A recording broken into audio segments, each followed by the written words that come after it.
से समाज सेवा की ओर कैसे आना हुआ? जी हाँ, ये अच्छा क्वेश्चन आपने पूछा।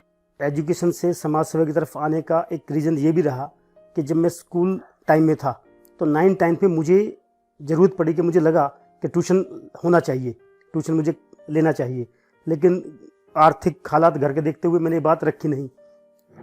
तब मुझे किसी ने एक राय दी कि युवा साधना केंद्र, वो एक फ्री एजुकेशन वहाँ चलती है। तो जब मैं वहाँ गया तो जब मैंने पहले दिन पढ़ाई की तो मुझे उसी दिन मैंने ठान लिया था कि मैं भी ऐसा ही कोई काम करूँगा कि बच्चों को फ्री एजुकेशन दूंगा।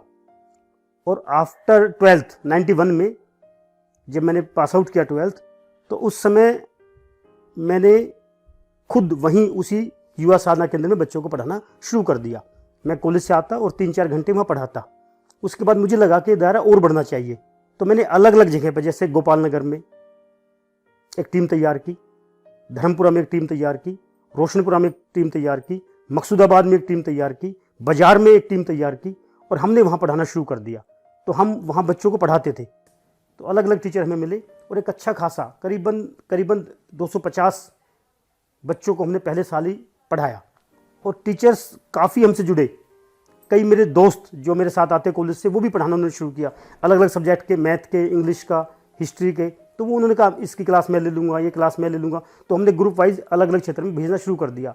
तो उससे फिर ये समाज सेवा की तरफ रुझान चलता गया।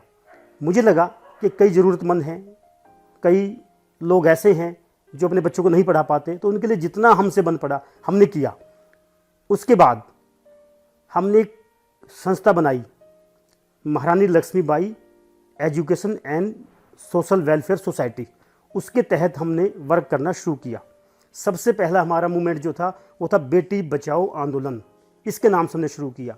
और इसके तहत 100 से ज़्यादा स्कूल्स में हमने निबंध प्रतियोगिता कराई बच्चों की। निबंध प्रतियोगिता कि भाई आप बेटी बचाओ के ऊपर निबंध लिखिए। उन बच्चों को हमने प्राइज़ दिया, जो लेख लिखते थे, जो अच्छे निबंध लिखे, उनको हमने प्राइज़ दिया। उसके बाद हमने कवि सम्मेलन कराए। कवि सम्मेलन से काफ़ी पॉपुलरिटी हमारे इस मूवमेंट को मिली। उसके बाद जो हमने असली समापन इसका किया, वो नजफगढ़ नंबर 1 स्टेडियम में 10,000 से ज़्यादा की संख्या में हमने लड़कियों का कुश्ती दंगल कराया।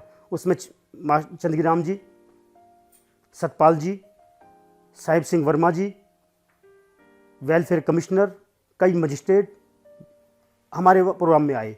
और ये प्रोग्राम इतना भव्य था कि मुझे नहीं लगता नजफगढ़ का कोई भी खंबा ऐसा बचा था जिस पे होर्डिंग ना लगे हों।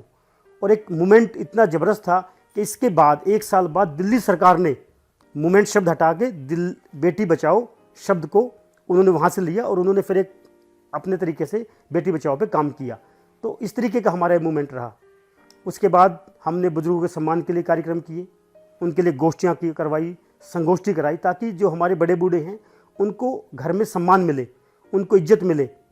उसके लिए हमने उनका कई प्रोग्राम्स हमने रखवाए। महिलाओं की बात करें तो लेबर मिनिस्ट्री से हमने सहायता लेकर करीबन 50 से ज़्यादा हमने कैंप लगवाए।